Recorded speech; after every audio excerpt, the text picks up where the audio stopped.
Seigneur. Oui, Seigneur Jésus, tu es digne d'être élevé. Car c'est toi que le Père a donné ce nom. Par ce nom, tout genou fléchisse dans les cieux, sur la terre et sous la terre, et que toute langue confesse que Jésus-Christ est Seigneur, à la gloire de Dieu le Père. C'est toi, Seigneur, qui as dit que tu voyais constamment l'Éternel à ta droite, et tu ne chancelles jamais lorsqu'il est à ta présence. Ton cœur était dans la joie et ton esprit dans l'allégresse, car tu savais qu'il n'abandonna pas ton âme dans le séjour des morts.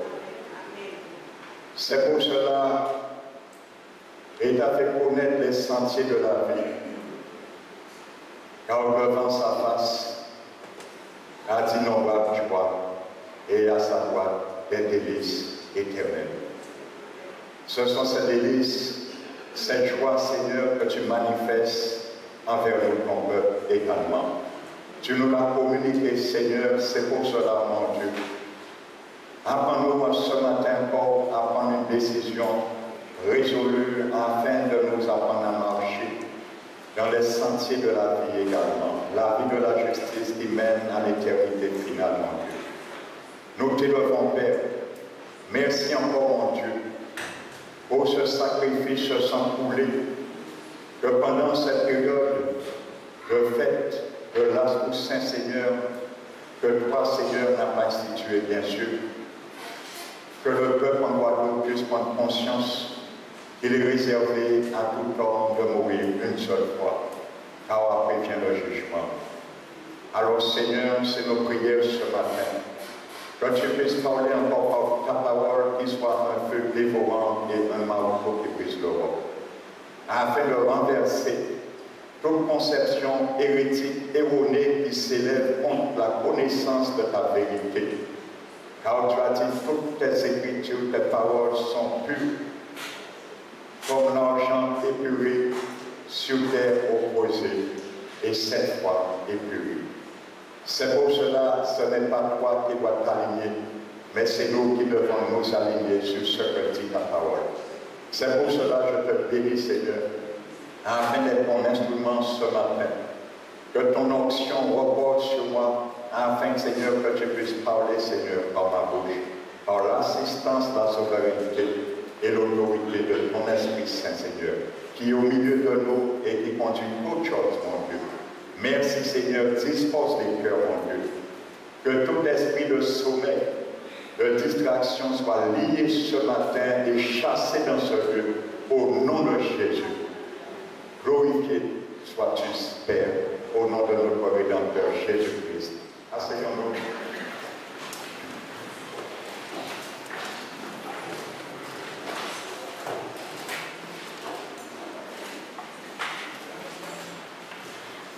Alléluia. Je bénis le nom de l'Éternel ce matin.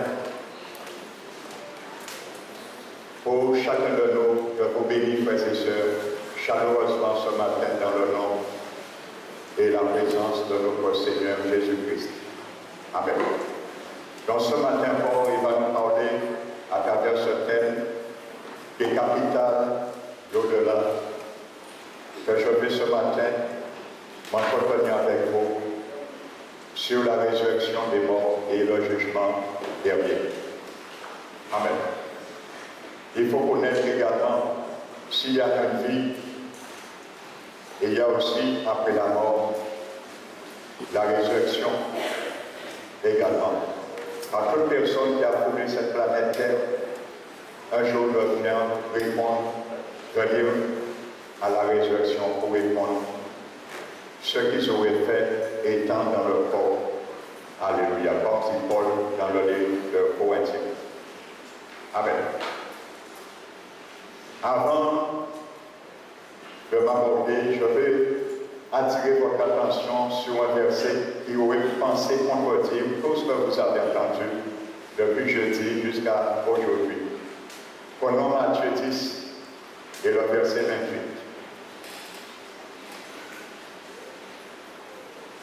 C'est Jésus qui parle. Parce que beaucoup ont pris ce verset, et c'est pour cela que je vous dis, il faut savoir vraiment faire attention aux enseignements. Je le répète, l'enseignement n'est pas donné à tout le monde. Parce qu'un enseignant qui n'enseigne pas selon les contextes de la Bible peut dévier un peuple, au détriment même de leur salut. Alléluia. Donc, Matthieu 10, verset 28. Jésus dit, ne craignez pas ceux qui tuent le corps et qui ne peuvent tuer l'âme. Donc, tu comprends très bien que ton âme ne meurt jamais. Alléluia. Jésus le confirme là. On ne peut pas tuer l'âme. Alléluia. Ton esprit, ton âme, personne ne peut le tuer. Ça ne meurt jamais. Craignez plutôt celui qui peut faire périr l'âme et le corps dans la géhenne. Aujourd'hui, nous allons voir qu'est-ce que la géhenne. Alléluia. Jésus a dit, craignez plutôt, il parle de lui bien sûr, celui qui peut faire périr le corps et l'âme dans la géhenne. Alléluia. Est-ce que ton âme périt? Jésus vient de dire, on ne peut tuer l'âme. Est-ce qu'il se contredit? Il faut savoir simplement, c'est une mauvaise traduction. Dans le grec, ce n'est pas périr, mais tourmenter. Alléluia. Littéralement, Jésus dit, craignez plutôt celui qui peut tourmenter l'âme et le corps dans la géhenne. Ça veut dire tuer là pour l'éternité. Ceux qui seront là. Alléluia. Donc je voulais porter cette précision. Parce que beaucoup ont pris ça ici, mais Jésus dit qu'après la mort, ou détruit, à mort, anéanti. Non. Nous avons pas vu le verset qui contredit ça. Et je le dis, la Bible ne se contredit jamais. Même s'il y a des versets qui semblent antithétiques, il faut les prendre dans le contexte et prendre ceux qui sont plus faciles à comprendre et ensuite éclairer ceux qui sont plus difficiles. C'est comme ça qu'on enseigne et on étudie la parole de Dieu. Amen. Maintenant, nous allons voir quelque chose. Toujours dans Jean, nous allons prendre l'évangile de Jean. L'évangile de Jean, le chapitre 8.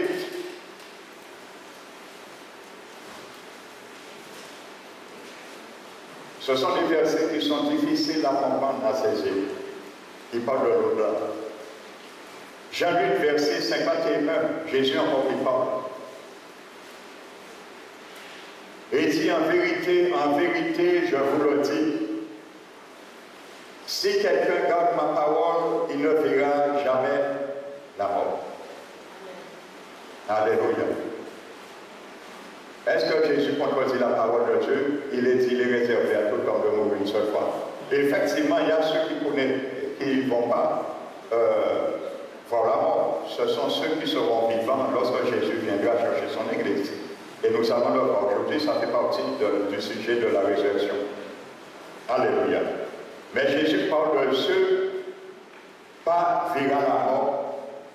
Il ne dit pas, connaîtront pas la mort, mais ne verra pas la mort. Nous allons voir quelque chose. Vous savez, dans la Bible, la mort est un état ou une condition.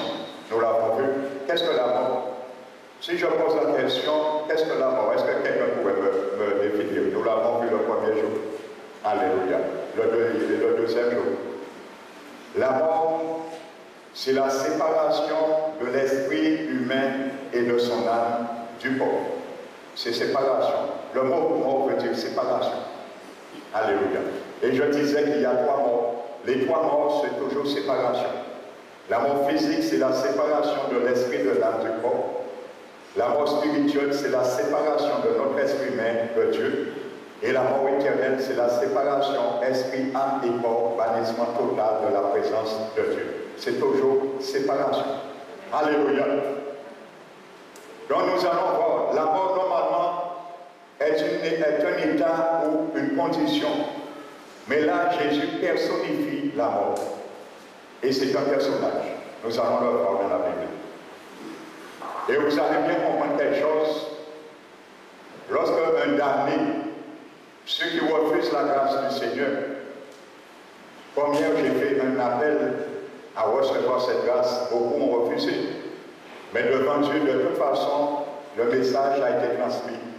Et les dernières paroles de Jésus a dit de prêcher l'évangile à toutes les nations pour servir de témoignage.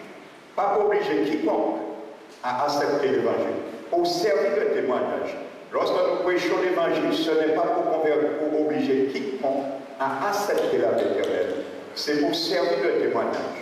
Jésus a dit celui qui croira et qui sera baptisé après avoir entendu le message de l'évangile de l'espérance sera sauvé. Celui qui ne croira pas, il sera condamné. Alléluia. Tu peux dire, tu fais ce que tu veux, tu as ta foi, tu as ta religion, tu fais des bonnes œuvres. Jésus a dit, si tu ne crois pas, accepte son évangile, ce que son sang fait pour toi, tu seras condamné. Il ne connaît rien d'autre. Alléluia. Amen. Donc nous allons voir que Jésus, je disais que vous allez comprendre quelque chose.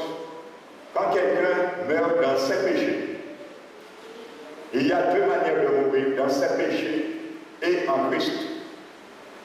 Quand Dieu est au ciel, et c'est là qu'il est dans son corps, il regarde sur la terre, il voit deux types de personnes, deux catégories de personnes. Il ne voit pas toi. Il voit ceux qui sont perdus, ça veut dire ceux qui sont sans lui, qui sont sous la juridiction du diable, parce que la Bible dit ce monde est le monde du diable. C'est la Bible qui le dit. Et Jésus lui-même l'a dit. Et il voit une deuxième catégorie de personnes qui sont sauvées. Et il n'y a pas de neutralité. Et il n'y a pas de mélange sauvé, moitié sauvé et moitié perdu. Dieu ne voit pas ces genres de personnes. Ça n'existe pas. Soit tu es sauvé quand tu regardes sur la terre, soit tu es perdu pour lui. Et Jésus, c'est pour cela que Jésus a dit que si un homme ne naît de nouveau, il ne peut voir le royaume de Dieu. Ça veut dire que si tu n'es pas dans le royaume de Jésus, automatiquement tu es dans l'autre royaume. Après c'est tout.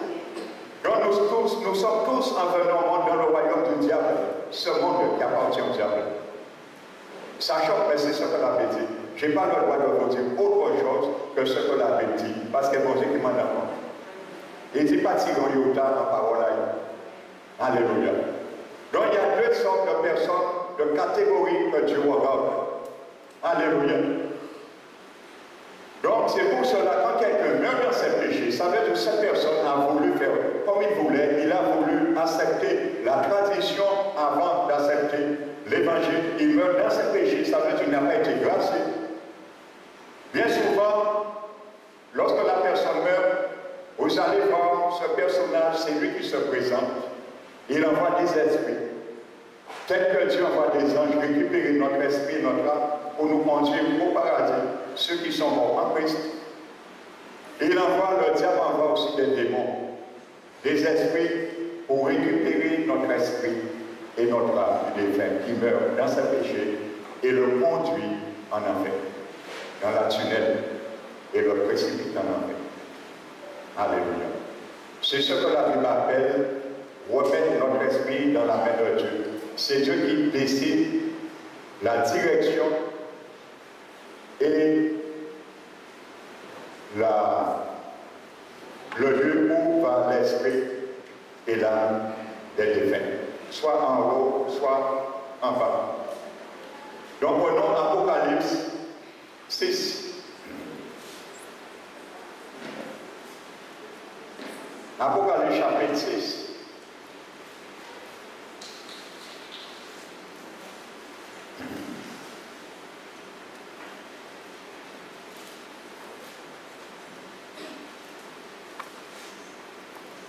Comme je l'ai expliqué hier, je ne vais pas m'étendre. Ça, ce sont des événements à venir. Il y a beaucoup de faux prophètes qui ont écrit sur l'Apocalypse qui ne concernent pas Alléluia. Ce qui est dans l'Apocalypse, rien ne concerne, ne s'est déjà accompli. Absolument rien, parce qu'il y a une chronologie. Et c'est le livre le plus difficile à interpréter. C'est un enseignement eschatologique des derniers temps. Il y a beaucoup qui ont interprété avant le moment à rien pour faire. C'est à venir. Tout ce qui est dans l'Apocalypse, c'est à venir. Alléluia. Donc, ce sera toujours pendant les 7 années de tribulation. Donc, Dieu, à ce moment, après les 3 ans et demi, Dieu va commencer à juger le monde par des fléaux. Alléluia. Donc, ce sont des fléaux que Dieu va envoyer sur la terre. Et que l'on croit, le croit pas, ça se réalisera. Alléluia. Donc, maintenant, la Bible nous dit que Jésus a montré l'apôtre Jean en anticipation comme dans une télévision. Le film qui sera projeté, et je crois que c'est nous, cette génération, qui verrons ça. Alléluia. Sur l'écran de ce dernier temps. Donc Jean a tout vu et il a raconté. Maintenant, le 4e saut. Alléluia. Chaque saut, c'est un jugement que Dieu va battre sur le monde. Amen. Donc, la Bible nous dit, quand il ouvrit le 4e saut, parut un cheval de couleur verdâtre. La couleur verdâtre, c'est une couleur de mort. Couleur de mort. Amen. Celui qui le montait s'appelait la mort. Là, la mort n'est pas un état ni une condition, mais la mort est personnifiée. C'est une personne. Alléluia. Celui qui le montait s'appelle la mort. Donc c'est un ange du diable qui monte ce cheval. C'est un personnage qui s'appelle la mort. Nous allons voir pourquoi il s'appelle la mort. Qu'est-ce qui le suit? Alléluia. Et le séjour des morts l'accompagnait. Hier nous avons vu dans le séjour des morts, il y avait 2 compartiments. Il y avait le paradis, le sein d'Abraham, ou le flanc d'Abraham. Jésus l'a déjà retiré. Le paradis maintenant est au ciel. Donc il y a un seul compartiment qui reste, c'est l'enfer. Alléluia. Il y a même des traductions les plus près de l'original. Dans ce verset, ce n'est pas séjour des morts, c'est marqué littéralement enfer. Alléluia. Donc, et le séjour des morts ou l'enfer l'accompagnait. Pourquoi? Ces 2 personnages, un s'appelle la mort. Alléluia. C'est un personnage. C'est un ange du diable. Comme l'ange du diable, il avait envoyé pour saboter tout le ministère apostolique de l'apôtre Paul. Alléluia. C'était un ange que Satan avait envoyé pour persécuter Paul et saboter son ministère. Ce n'est pas un démon qui est rentré en Paul et ni une maladie que Paul a demandé à Dieu de retirer de lui. Il a dit d'éloigner le messager que le diable a envoyé pour saboter son ministère. Il avait marre et c'est ça que son échappe. Alléluia. Parce qu'on a fait 300 conjectures sur les chants de Paul. Or, les chants de Paul même a expliqué clair et net. La nature même de son échappe. Il le dit, c'est les persécutions, il avait marre, et il faut se mettre à la place de Paul. Alléluia. Peut-être nous aurions fait pire que lui. Alléluia. Nous qui abandonné l'œuvre là. Il avait marre, il a dit, Seigneur, éloigne cet ange de moi. Son ministère pastoral, apostolique que l'ange était en train de saboter. Amen. Donc, le pouvoir leur fut donné sur le quart de la terre pour faire périr les hommes par l'épée, par la famine, par la mortalité et par les bêtes sauvages de la terre. Voici l'objectif de ces 2 personnages lorsque Dieu permettra le 4e saut d'être ouvert à l'avenir prochainement. Alléluia. Donc c'est pour retirer pourquoi le premier messager cavalier qui s'appelle la mort, c'est pour retirer la vie. La mort, c'est quoi? Pourquoi Jésus personnifie ce cavalier comme la mort? Parce que la mort nous désincarne notre esprit et notre âme de notre corps. Ça veut dire lorsqu'ils vont frapper, Dieu va permettre à ces deux cavaliers, ces deux principaux du diable, de frapper un quart de l'humanité par la famine, la peste, ainsi de suite. Il y aura beaucoup, un quart qui vont mourir. C'est Dieu qui le permettra. Donc, l'ange de la mort, en faisant mourir les habitants, automatiquement la mort revient à son état, sa condition, l'esprit et les âmes vont être désincarnés par la mort, par ces fléaux qui seront. C'est pour cela qu'il s'appelle la mort. Alléluia. Il a son nom même de la mort, mais il est personnifié, c'est un personnage. Et le séjour des morts, ou l'enfer, c'est quoi? C'est où nous avons vu que l'esprit et l'âme des défunts vont en attendant la résurrection de leur corps. C'est pour cela que le deuxième cavalier s'appelle l'enfer ou le séjour des morts. Parce que le séjour des morts, c'est où vont les âmes et les esprits de ceux qui sont morts, désincarnés de leur corps. Lorsque la mort va les frapper, le cavalier, automatiquement, le cavalier prend la relève et il va emmener ses âmes et ses esprits en enfer.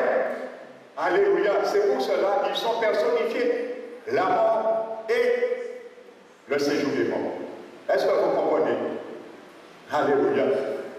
Donc, pour bien comprendre la réalité, que le corps ne va pas dans le séjour des morts et l'esprit là ne va pas dans la tombe, comme certains sectes l'enseignent et enseignent le sommet de la vie. Alléluia. Donc voici ce. Il y a des gens qui ont vu, lorsqu'ils étaient mourants, il y a des gens qui ont vu les démons étaient là déjà pour saisir leur âme et leur esprit pour l'emmener en enfer. Des gens qui étaient à quelques heures de la mort. Alléluia. Donc c'est une réalité. Donc maintenant, quand Jésus dit, celui qui croit moi ne verra jamais la mort, eh bien c'est ce personnage. Il ne pourra pas emmener ton esprit et ton âme en enfer. Parce que Jésus est garant de ton esprit et ton âme, c'est lui qui va t'emmener au paradis. Alléluia. Donc voici une précision que je voulais apporter. La mort est personnifiée là. Amen. Maintenant, nous allons prendre un Corinthien et le chapitre 15.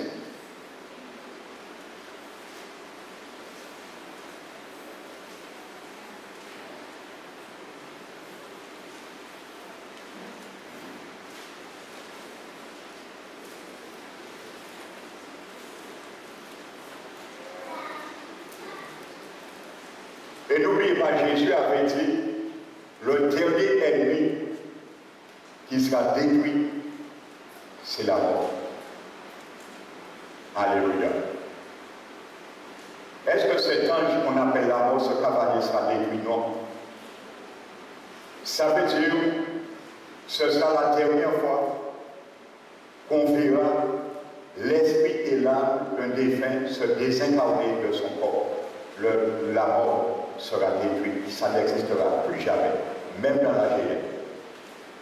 L'esprit de l'âme ne pourra jamais se désincarner de quelqu'un parce que ce sera fini pour l'éternité. C'est pour cela, Hébreux 9, 27, il est réservé à tout homme de mourir une seule fois, physiquement. Et à la résurrection, plus de mort. On sera incarné, esprit, âme et corps. Et ceux qui seront condamnés, nous allons le voir, ils seront jetés pour l'éternité à la géhenne. C'est ça, le dernier ennemi qui sera détruit, c'est la mort. Il ne pourra jamais désincarner quiconque. Alléluia. Donc prenons un Corinthien et chapitre 15.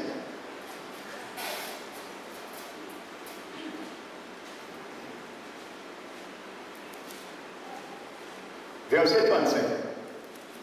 Mais quelqu'un dira, c'est des questions qu'on se pose aussi, hein? Et malheureusement, il y a beaucoup de chrétiens évangéliques aujourd'hui qui savent pas qu'ils vont ressusciter leur propre corps. Alléluia. Et il y a un collègue de travail, il n'est pas converti. Un jour, je discutais sur ce sujet avec lui, il m'a posé des questions sur cela. Il me disait que quelqu'un, quand il est mort, il ne verra jamais son corps encore. Je lui ai dit pourquoi. Il m'a dit c'est sa cause. Il vit en France. Ça fait 15 ans qu'il est converti. Pasteur est enseigné, il a été retourné croyant. Qu'est-ce que l'Église nous sert? Est-ce que nous venons à l'Église dormir ou pas? C'est vrai. Notre objectif, c'est enseigner ceux qui connaissent pas le Seigneur. Lorsque nous allons enseigner de telles choses aux gens, qui gens qui ont gagné espoir? Regardez ce que Paul dit. Mais quelqu'un dira comment les morts ressuscitent et avec quel corps revient-il? Avec quel corps revient-il? Ça fait le corps où venez mon corps. Alléluia. Vous voyez bien qu'il ne parle pas de l'esprit de l'âme.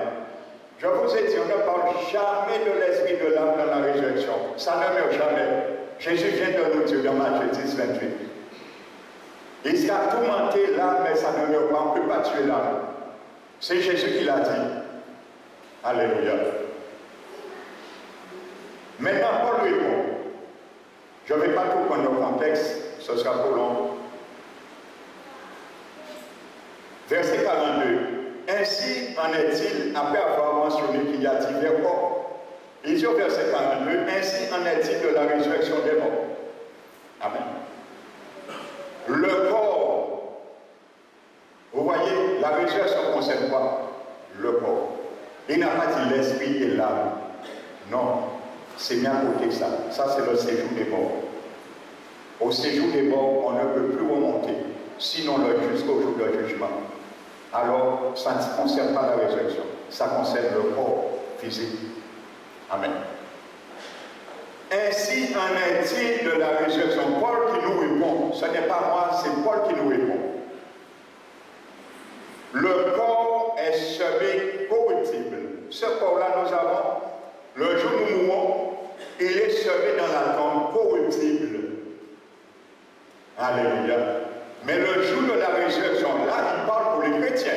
Attention. Il ne parle pas pour les condamnés. Il parle pour les chrétiens. Amen. Donc, il ressuscite incorruptible. Le même corps.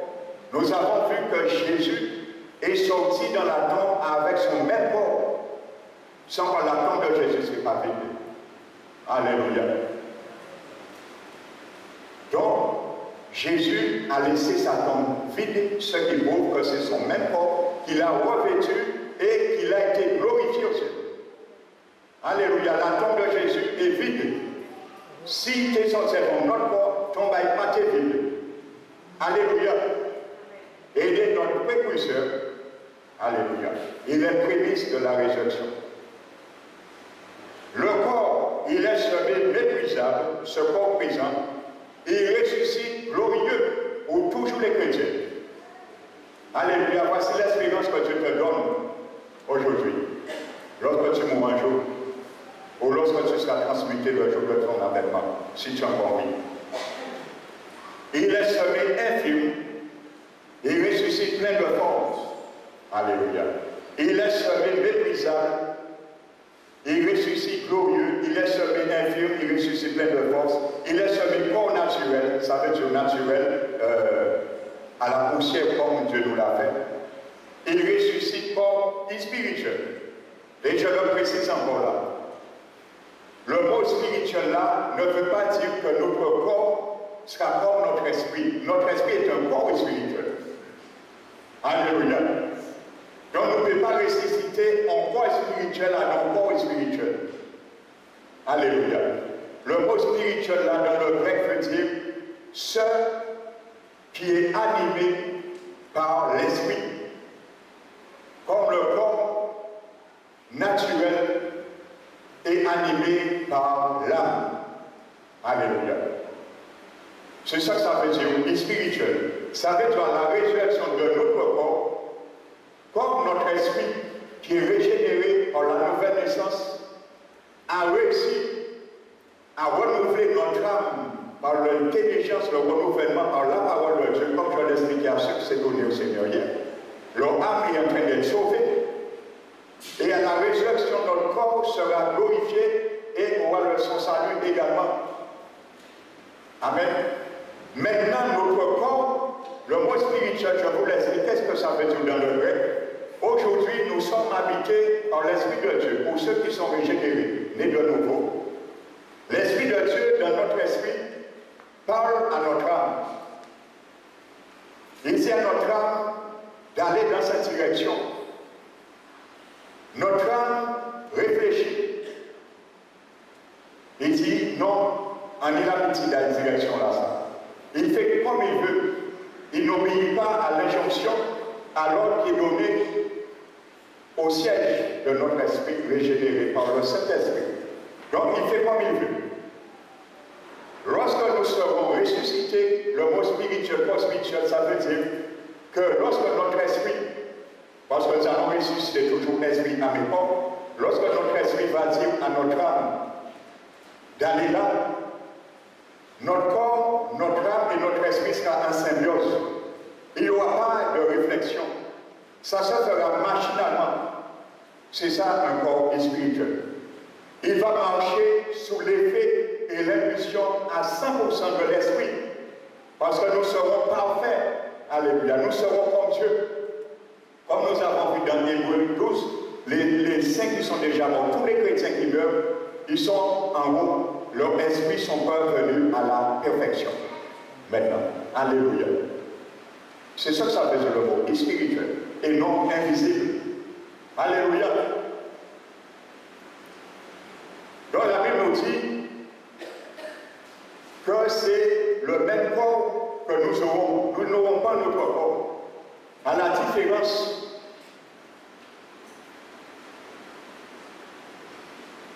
la Bible nous dit que si le corps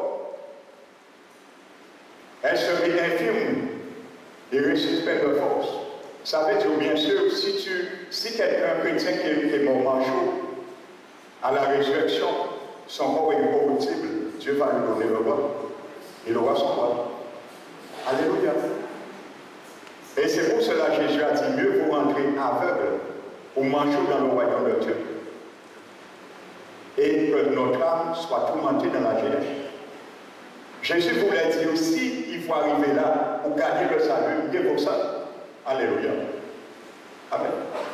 Mais à la différence que quelqu'un qui est en enfer, s'il meurt dans ses péchés manchots, il demeure toute son éternité en enfer manchot. S'il meurt dans ses péchés aveugles sur terre, pendant toute l'éternité, il restera aveugle en enfer. Alléluia. Beaucoup diront, mais Dieu est injuste. Beaucoup m'ont déjà posé la question, Dieu est trop bon pour envoyer les gens en enfer.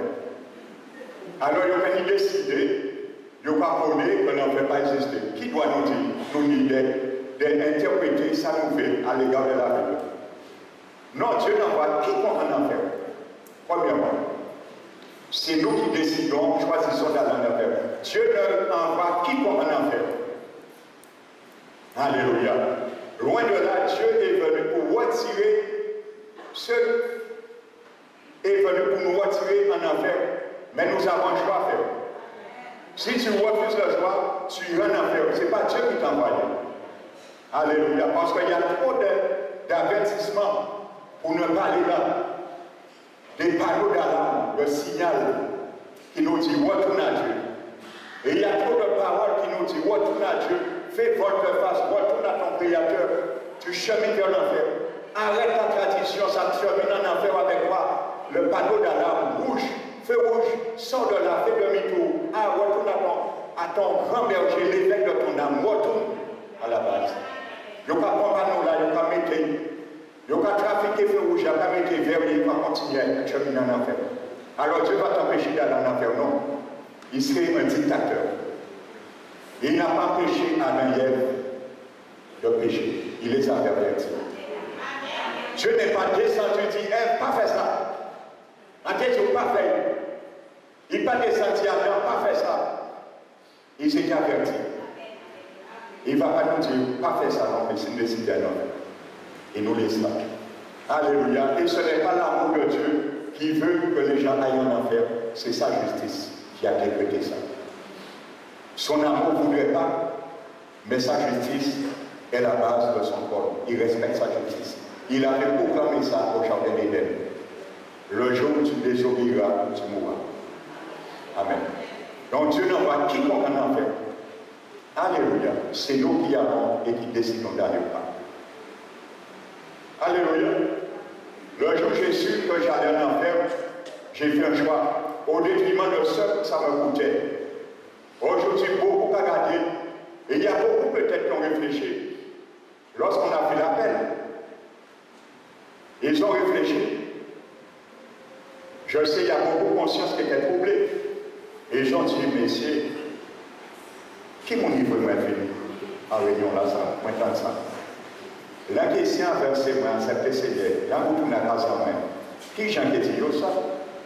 Qui j'en ai dit Marie en moi, en abandonner les religions, en abandonner les traditions, en abandonner les catholiques? Qui j'en ai dit madame en moi ça? Qui j'en ai dit Marie en moi ça? Qui j'en ai dit parents en moi ça? On a mis beaucoup de choses avant le salut. Mais Jésus a dit, celui qui met quiconque avant lui n'est pas digne de lui. Alléluia. Parce que ta femme, ton mari, tes parents ne peuvent pas te donner le salut que Jésus a sauvé. Alléluia. Il y a un choix de salut individuel. Et ça nous coûte. Nous devons le faire. Alléluia. Parce que chacun de nous qui a accepté Jésus, nous avons payé un prix. Nous avons payé un prix. Et il y a ceux qui ont payé le prix très cher, mais ils n'ont pas abandonné. Je connais une dame, le jour qu'elle s'est tournée vers le Seigneur, Marie a commencé à dire, on peut toujours suivre, mais à quand on je voulais on peut baptiser, on peut toucher le baptême en nous, on peut tuer. Parce que quand on baptême catholique bébé, c'est le salut. Baptême catholique bébé, c'est ça, Jésus, ça. C'est ça qui a sauvé nous. C'est ça qu'on a mystifié. La tradition nous a mystifié que lorsque nous sommes baptisés bébés, on baptême que bon Dieu pas nous-mêmes. Alléluia, nous baptisez nous. Le vrai baptême, c'est nous qui avons décision nous. Nous baptisez nous, nous conditions place en nous. Et nous allons défendre ça. Qui vient du Vatican.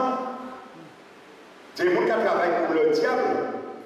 Qui établit des lois qui sont sorties à la GL en enfer. Et nous allons sur ces lois-là, ça pour mouton. Et bien, vous savez, cette femme, elle est restée résolue. Et dit Marie, il va te témoigner. Mais Jésus s'est sauvé, parce que c'est mon démembrement qui a tiré mon enfer. Et le jour où elle a pris son baptême, un témoignage, je vous dis, qui est fait à Guadeloupe. Le jour où elle est venue pour prendre son baptême, son mari a pris un coup de là. Et lorsque le mari a pris le coup de là pour la frapper, et le mari n'a pas vu l'ange. Mais il a senti la main tangible d'un ange qui l'a arrêté. Il a appelé. Le couple est tombé. Eh bien, c'est mis à genoux en avant. Il a demandé pardon à Dieu et il s'est converti. Parce que sa femme a voulu payer le prix. Par le prix de l'état de son cœur, tu as sauvé son mari. Alléluia. Amen. Tout prix devant Dieu précieux. La Bible dit Dieu n'est pas injuste pour oublier le fruit de vos travail. Tout sacrifice pour l'Éternel est rémunéré. Jésus est le rémunérateur de ceux qui le cherchent. Alléluia. Ne te laisse passer par ton salut, par quiconque, par aucune situation, par aucune menace. Alléluia. Amen. Parce que c'est le regret après. Et comme je disais hier, notre conscience devient notre propre bourreau en enfer pendant l'éternité. C'est conscience en nous capable en enfer. Chaque seconde. Waouh! Oui! Je te dis moi ça. Et quand nous pas encore conscience en nous, c'est conscience en nous qui est bourreau en enfer. Et qui frappe nous toutes les secondes pendant l'éternité. Je te dis moi ça. Yo te dis moi converti moi, antépissime tradition, Ouah, chaque seconde là, notre conscience a notre bourreau en enfer. Le regret éternel, il ne peut plus revenir en arrière. C'est fini. Alléluia.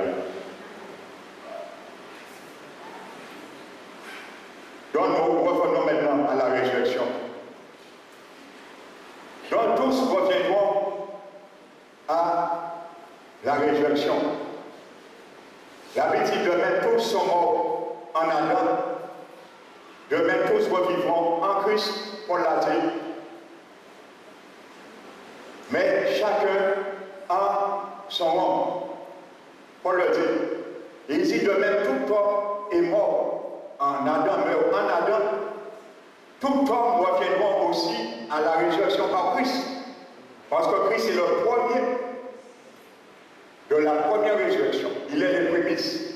Paul a dit tous reviendront un jour, mais chacun a son homme. Alléluia. Donc, je vous explique quelque chose. La Bible parle de deux résurrections. Amen. Il y a ce qu'on appelle dans la Bible la première résurrection. La première résurrection, ce sont tous les sauvés. Depuis Adam, juste, nous allons le voir, à la fin des 7 années de tribulation. Amen.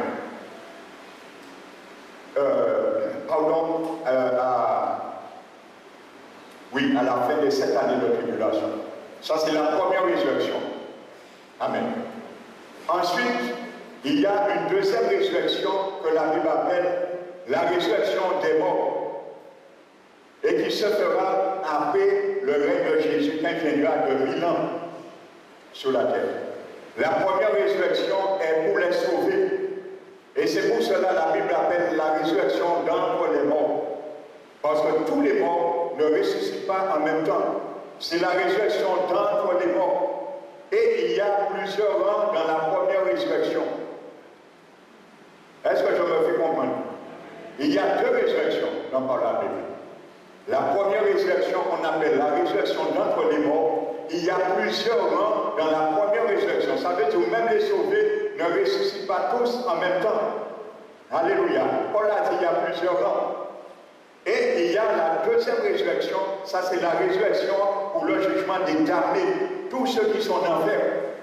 Ils sortiront en enfer, pas pour être sauvés, pour entendre leur condamnation et ensuite être jetés dans la géhenne, qui est pire qu'il l'enfer.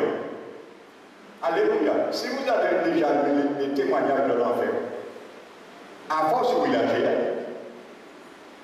alors frères et sœurs, priez moi tous les jours quand c'est bon Dieu, faites des sortes. Moi, pas là. S'il faut châtier moi, l'homme va casser des vies, châtiez-moi.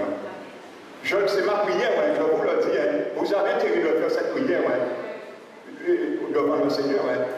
Parce que l'enfer a mangé, hein, à force où il a géré. Et nous allons le voir, l'enfer même sera jeté dans la gérée.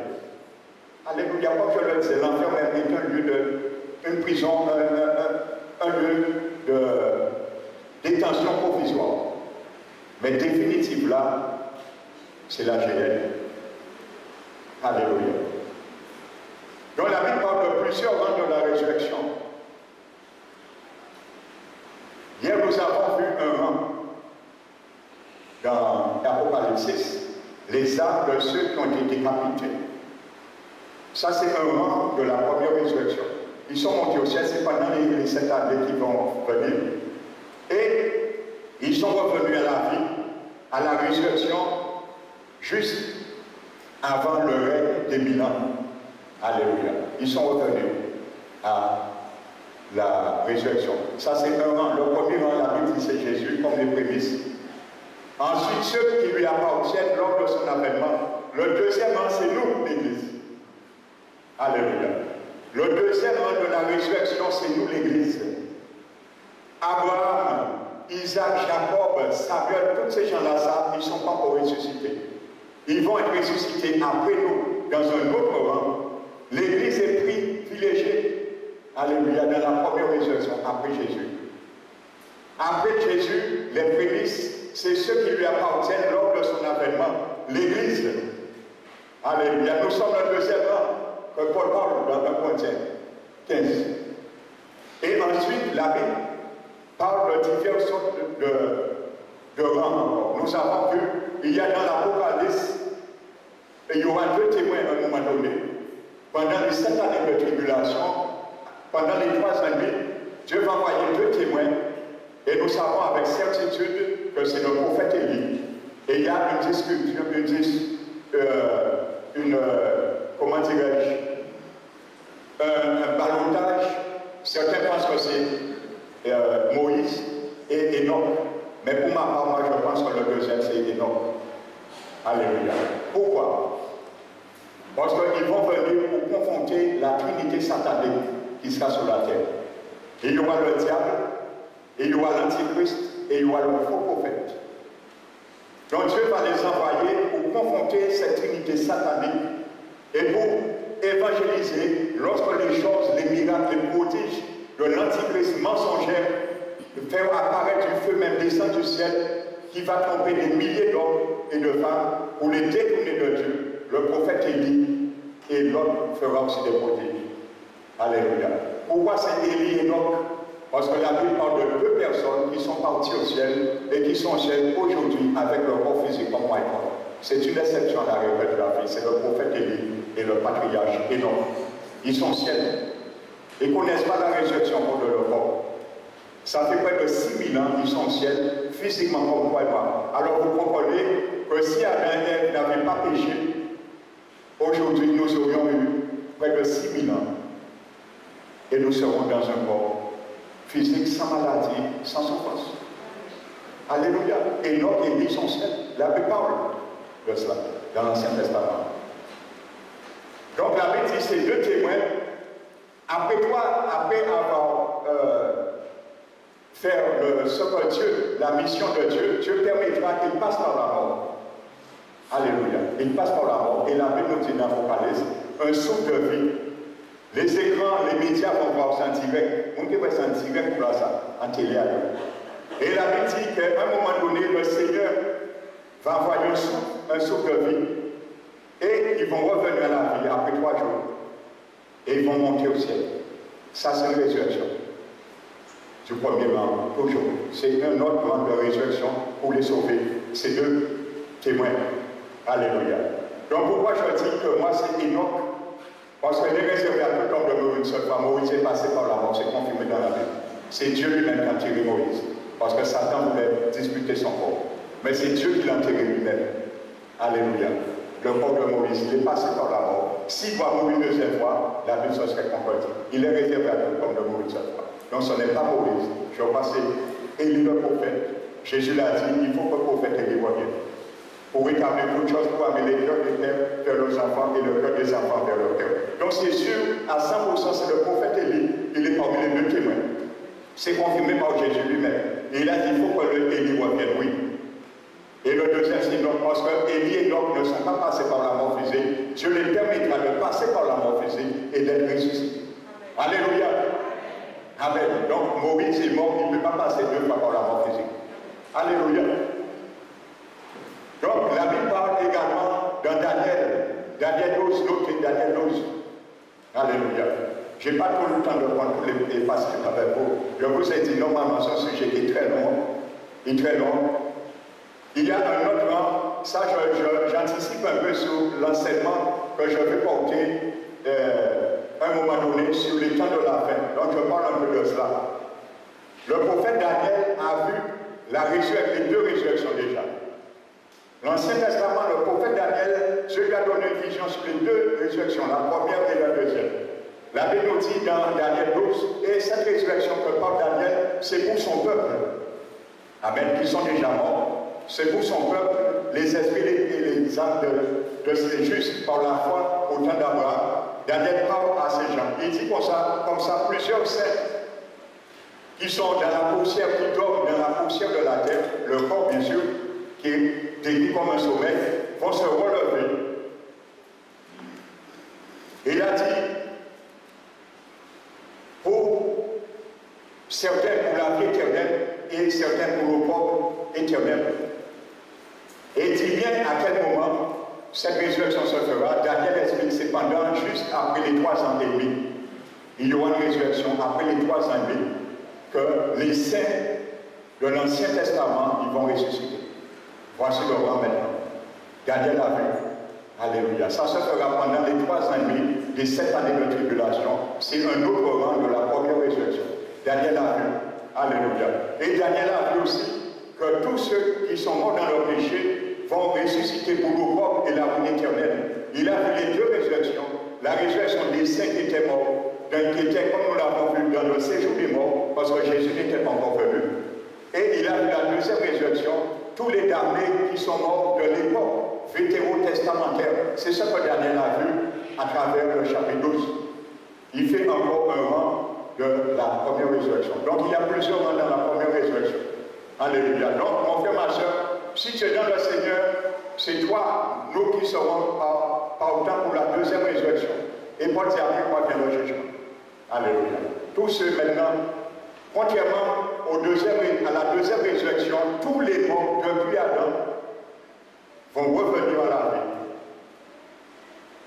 Un seul coup, contrairement au premier rang. Alléluia. La deuxième résurrection, tous les morts reviennent à la vie. Il n'y a pas de rang par contre pour la deuxième résurrection. Il y a un seul rang. C'est pour les damnés. Alléluia. Parce qu'un damné reste un damné. Alléluia. Donc nous allons prendre le livre de l'Apocalypse, le chapitre 20.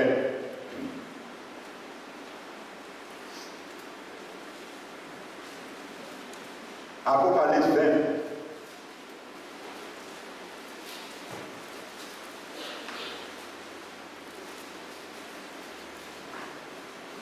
Avant de prendre Apocalypse, prenons 1 Thessaloniciens. Il parle pour nous les chrétiens, la résurrection. Regardez ce que Paul dit dans 1 Thessaloniciens également. Verset 13, 1 Thessaloniciens 4, verset 13. Aux chrétiens qui parlent. Nous ne voulons pas, frères, que vous soyez dans l'ignorance au sujet de ceux qui sont décédés, les chrétiens, afin que vous ne vous affligez pas comme les autres qui n'ont pas d'espérance. Alléluia. Nous avons que l'espérance. Paul a dit, je préfère à la seconde, je quitte ce corps, je suis à la présence. Philippiens 1, verset 3. Je sais lorsque je quitte ce corps, je serai à la présence du Seigneur. Quitter le corps, c'est être à la présence du Seigneur. Alléluia. Car si nous croyons que Jésus est mort et qu'il est ressuscité, croyons aussi que Dieu ramènera par Jésus et avec lui ceux qui sont morts. Alléluia. Voici en effet ce que vous déclarons d'après la parole du Seigneur. Nous les vivants restés pour l'avènement du Seigneur.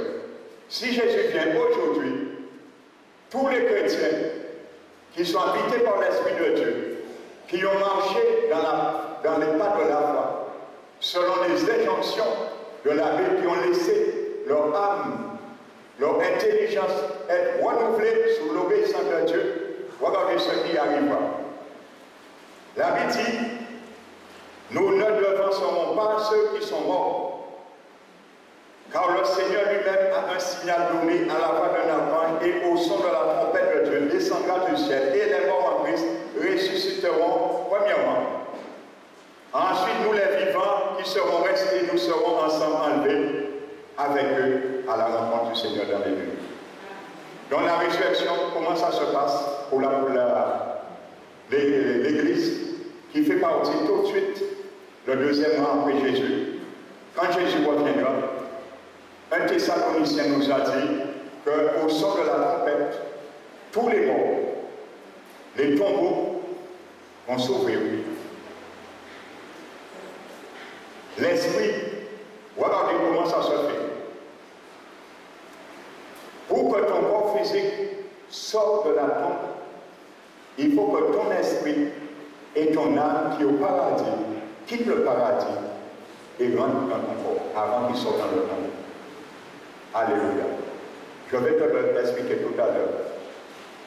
Au son de la trompette, le paradis sera vidé. Alléluia. Parce que le paradis est un lieu intermédiaire également, comme l'enfer, qui reçoit l'esprit des âmes des justes, et l'enfer qui reçoit l'esprit et l'âme des défunts, des damnés. Le paradis sera vidé. Comme à l'armée, le Seigneur dira, garde-vous. Nous descendons. Alléluia. L'esprit d'âme descend avec le Seigneur sous les nuées.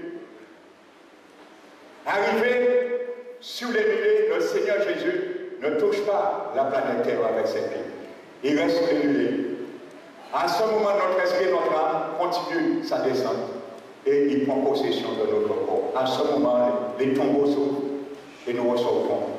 Glorieux, incorruptible, plein de force, glorieux et spirituel. Et Jésus nous dit, je vous attends là, je surveille le diable pour ne pas vous toucher. Et nous remontons et nous allons joindre le Seigneur dans les nuées. Et nous portons au ciel pour cette année.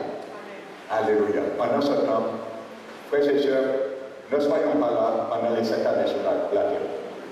Parce que là, c'est rectifié diable à cibler. Si la terre. Alléluia. Ce sera invivable. Alléluia. Voici comment ça se passe. Et comprenons bien, quand la Bible dit les tombeaux s'ouvrent, implicitement, il faut comprendre ton esprit, ton âme et rentrer avant. Parce qu'un cadavre ne peut pas se relever, nous l'avons vu, tant que ton esprit n'est pas en lui. Regardez bien Ézéchiel 37. Notez et lisez-le. Regardez bien, c'est une réalité de la résurrection. Amen. La Bible dit que Dieu amène Ézéchiel dans la vallée des ossements. Il n'y avait que des os. Alléluia. Considère les os, c'est nous. C'est les chrétiens. Disloqués un peu partout. Alléluia. Il dit Ézéchiel, ces os, où avait-il? Ézéchiel dit, tu le sais. Il dit, prophétise sur ces eaux, selon l'ordre que je te donne et les paroles de l'Éternel. Il prophétisa selon l'ordre et les paroles de l'Éternel. Et il dit aux ossements desséchés, il se rapproche des eaux. Il y avait le squelette. Après le squelette, il vient le cadavre. Il a dit l'homme, il a pris premièrement les nerfs. Les nerfs sont venus. Alléluia. Ensuite, il a prophétisé, il a mis la chair. La chair pour lui est venue et est venue sur les nerfs. Ensuite, il a prophétisé, la peau les a recouverts. Mais il était un cadavre toujours. Il n'y avait pas encore de vie. Pourquoi? L'esprit humain n'était pas encore retourné. C'est exactement ce que je disais le premier jour quand tu as fait Adam. Il a fait les os, il a fait les nerfs, il a mis la chair et il a mis la peau. Et il manquait l'esprit.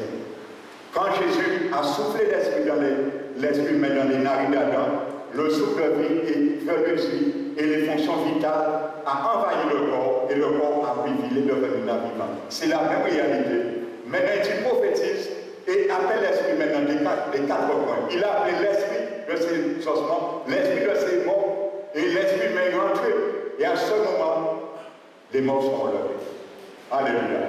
Et deuxièmement, la Bible nous parle d'une résurrection spirituelle. C'est l'Esprit de Dieu qui rentre ensuite. Il y a deux résurrections dans Ézéchiel 37. La première résurrection physique et la deuxième résurrection spirituelle. Pourquoi l'Esprit de Dieu n'est pas rentré en premier dans le cadavre? Parce que l'Esprit de Dieu rentre là, il y a un esprit humain. Et c'est là que nous comprenons que la régénération se passe dans notre esprit. Ézéchiel nous parle tout de suite après. Il dit maintenant, je mettrai en vous mon esprit. L'Esprit de Dieu rentre ensuite.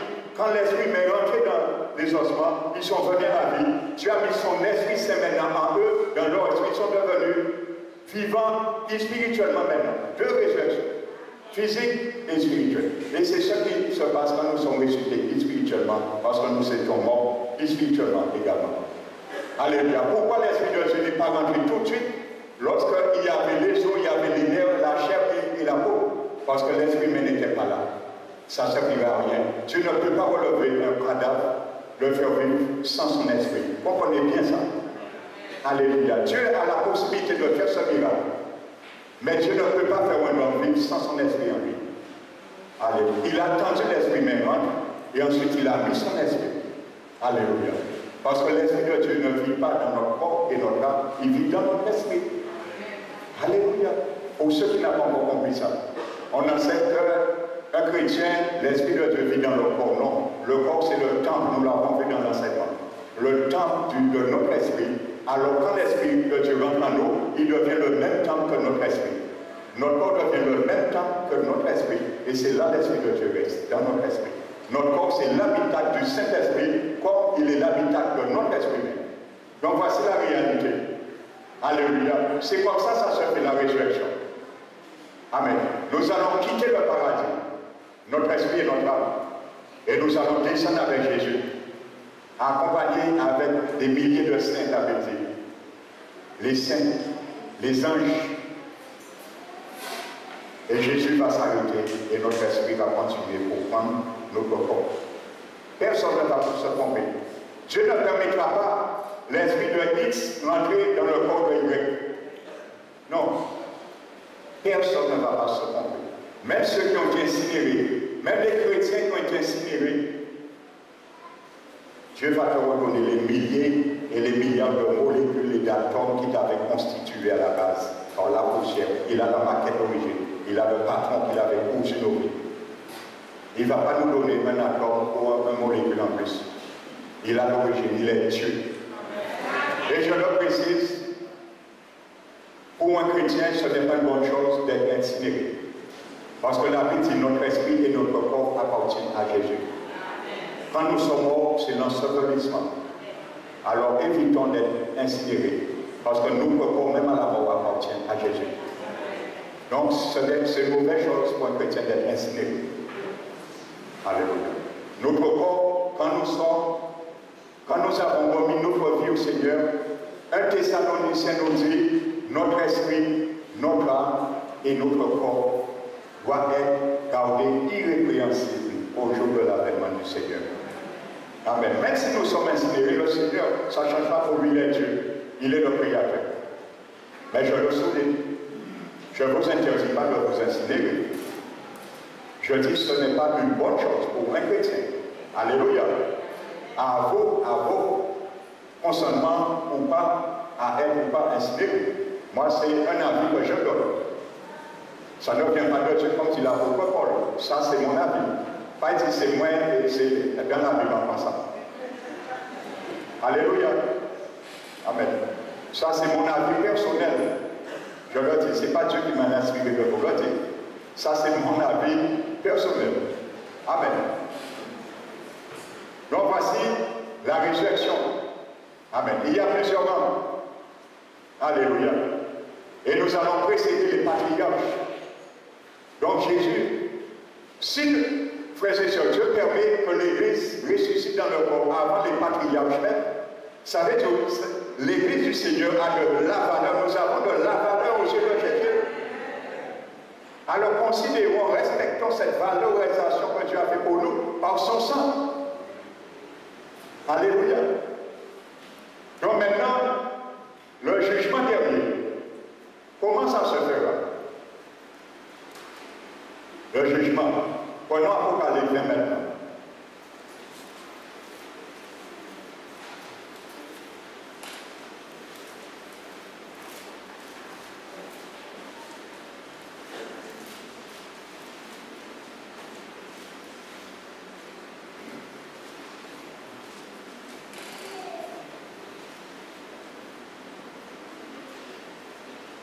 Donc, regardez ce que dit la Bible, le verset que j'ai pris hier, le verset 4, pour le rang des martyrs qui se fera pendant les 7 années, qui reviennent à la vie, c'est un rang de résurrection, la première résurrection. La Bible dit, au verset 4, ils reviennent à la vie et ils régnèrent avec Christ pendant 1000 ans, parce que c'est l'objectif de l'Église. Alléluia. C'est l'objectif de l'Église. Ils régnèrent avec Christ pendant 1000 ans. Les autres morts, alléluia, ne reviennent point à la vie jusqu'à ce que le 1000 ans soit accompli. C'est la première résurrection. C'est fini, première résurrection finie. Plus d'inscription dans le carnet de vie de la première résurrection, c'est fini. Il y a plus de place. Alléluia. C'est fini. Les derniers rangs de la première résurrection, ce sont ces martyrs. Maintenant, la première résurrection est remplie maintenant. C'est fini. C'est clos. Alléluia. Qu'est-ce fermé? Jésus met qu'est-ce fermé? Fini maintenant. Tout le monde arrive en retard, il est trop tard. Alléluia, Jésus a bien précisé ça dans les paraboles. Il invite tout le monde en os. Il dit, il n'y a pas venu. C'est pour chaque qui vit, ainsi de suite qui vit. Là, ils ont vu, il était trop tard.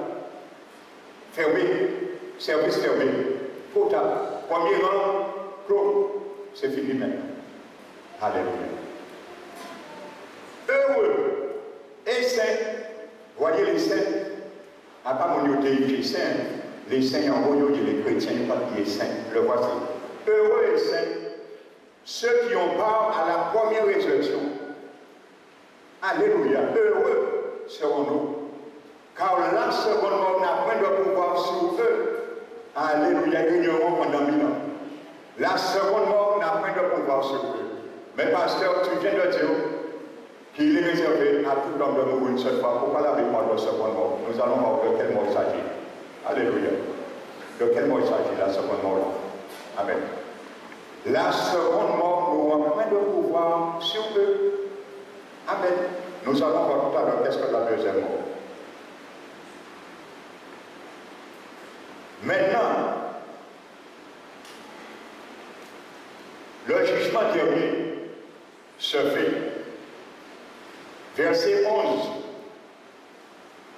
Après les 1000 ans, voici maintenant le jugement dernier. Les gens ont eu leur chance de connaître le Seigneur pendant 1000 ans.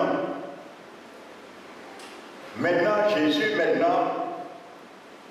va conclure parce que Dieu a alloué 7000 ans au diable.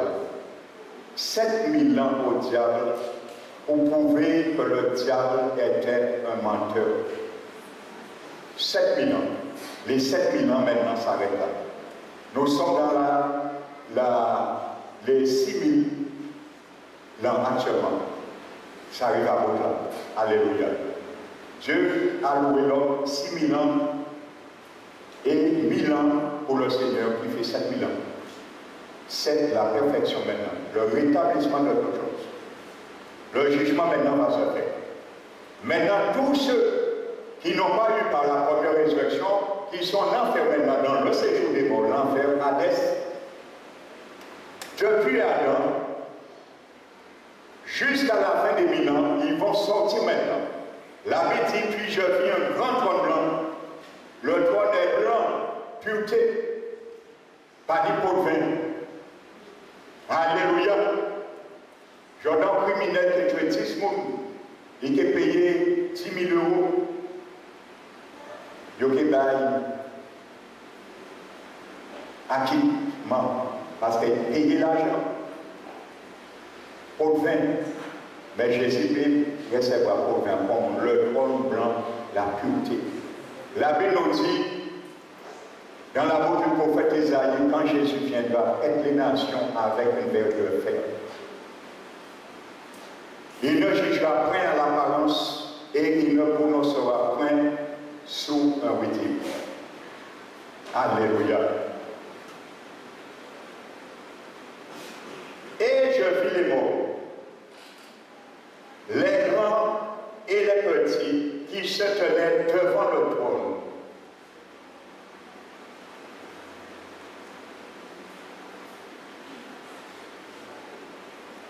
La Bible nous dit que les morts qui étaient en Hadès, dans le séjour des morts, où était le riche, ils viennent de sortir pour le jugement. Et la Bible les appelle les morts. Et les vivants. Ils sont revenus à la vie. Leur esprit, leur âme est sorti en enfer. Leur corps est sorti dans le tombeau. Ils sont vivants. Et la Bible les appelle morts. Pourquoi ça? Parce qu'ils sont morts physiquement et aussi spirituellement coupés de Dieu. Donc ils reviennent à la vie physiquement, ils ne sont plus morts physiquement, mais ils restent morts spirituellement. Jean les bras toujours morts spirituellement. Alors comprends que si tu es mort sans Christ, tu vas ressusciter toujours mort sans Christ. Alléluia. La Bible a le mot mort, c'est des morts spirituels. Ils sont morts physiquement, mais aussi spirituellement. Alléluia. Donc ils ressuscitent physiquement, vivants, mais toujours morts spirituellement, car leur esprit était coupé de Dieu sur terre. Ils sont morts comme ça, ils sont ressuscités, coupés de Dieu également. Alléluia. Les grands et les petits, ça veut dire toutes sortes de plans éthiques, riches ou pauvres. C'est ça que ça veut dire, les grands et les petits. Et qu'il est pauvre, et qu'il est riche. Alléluia. Comme je disais hier, ce n'est ni parce que tu es pauvre, tu vas au ciel, et ni parce que tu es riche, tu vas en enfer. C'est parce que ce qui fait la décision, c'est un choix que tu fais. Accepter ou pas Jésus qui est ton meilleur cœur. C'est ce qui fait la différence. Si tu vas au ciel ou en bas. La mer rendit les morts. Pourquoi la plupart de mer rendit les morts là? Parce que vous allez voir dans les fléaux, il y a des jugements, il y a des inondations, et il y a beaucoup de peuples qui seront noyés. La Bible parle dans un de ces fléaux. Amen. C'est pour cela la mer va rendre ses morts. Et tous ceux qui sont morts, par exemple, dans le déluge, ils ont été ensevelis par l'eau du déluge. On les a sortis dans la mer pour les enterrer. Tous ceux qui sont morts dans le déluge, Dieu ne va pas les oublier. La mer va dire leur mort. Tous ceux qui sont morts depuis le déluge, Dieu va les ramener leur cadavre à la résurrection. Dieu n'a pas oublié quiconque. Il peut oublier ces gens qui ont été enterrés par le déluge dans la mer. Alléluia. Donc, toutes les mers rendit le mort qui était en elle, la mort et le séjour des morts rendit les morts. Vous voyez encore la mort et le séjour des morts, les deux personnages. Donc, qui paraissent. La mort, le cavalier, la mort qu'on a vu, et le séjour des morts qu'on a vu, de ce cavalier, ils vont rendre aussi leur mort. Alléluia, qu'ils ont frappé pendant les 7 années de tribulation. Et eux-mêmes vont se rendre. Parce que les deux cavaliers, nous allons le voir, ils seront jetés dans la géhenne aussi. Le cavalier qui s'appelle la mort et le cavalier qui s'appelle séjour des morts en fer, ils seront aussi jetés dans la géhenne. Également, ils vont rendre leur mort. Ils vont rendre l'âme et l'esprit des défunts, mais ils seront jetés aussi dans le même jugement. Alléluia. Donc vous voyez la mort et le séjour des morts. Donc je comprends bien que la mort, il concerne le corps, la tombe et le séjour des morts, l'esprit et l'âme. C'est toujours distingué, frères et sœurs. Amen. Et chaque fois, la Bible, regardez bien, le mot mort est toujours précédé du mot séjour des morts. Donc tu ne vas pas dans le séjour des morts avant que tu sois désincarné. Alléluia. Et il y a une exception que Dieu raconte dans le livre de Genèse. C'était une famille corée qui s'était rebellée contre l'autorité de Moïse. Nous voyons Moïse commencer à vivre. Il dit, il paie l'autorité, nous payons l'autorité ici. Mais Dieu a respecté l'autorité, l'option qu'il avait mise sur cet homme, même s'il ne fait pas respecter. Eh bien, qu'est-ce qui est arrivé à la famille de Corée? La terre s'est ouverte, ils sont descendus vivants dans le séjour des morts. Alléluia. C'est une exception à la règle. Comme nous avons vu hier, Samuel, tu as permis qu'il sorte dans le séjour des morts, le Saint d'Abraham, pour gifler Saül. C'est une exception à la règle que tu as fait. C'est Dieu seul qui dévoile de sa règle, de ses lois. Parce que la Bible nous dit, Samuel, nous l'avons vu, c'est Dieu qui fait descendre le séjour des morts et qui fait remonter aussi du séjour des morts. Amen. Et Jésus dit qu'il est là, Jean l'a vu dans ses mains. J'étais mort, j'ai les clés de l'enfer et de la mort. Alléluia.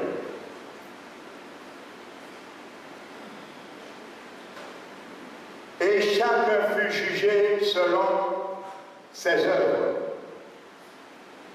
La Bible nous dit des livres furent ouverts. Les livres qui sont ouverts là, je vais t'expliquer quelque chose.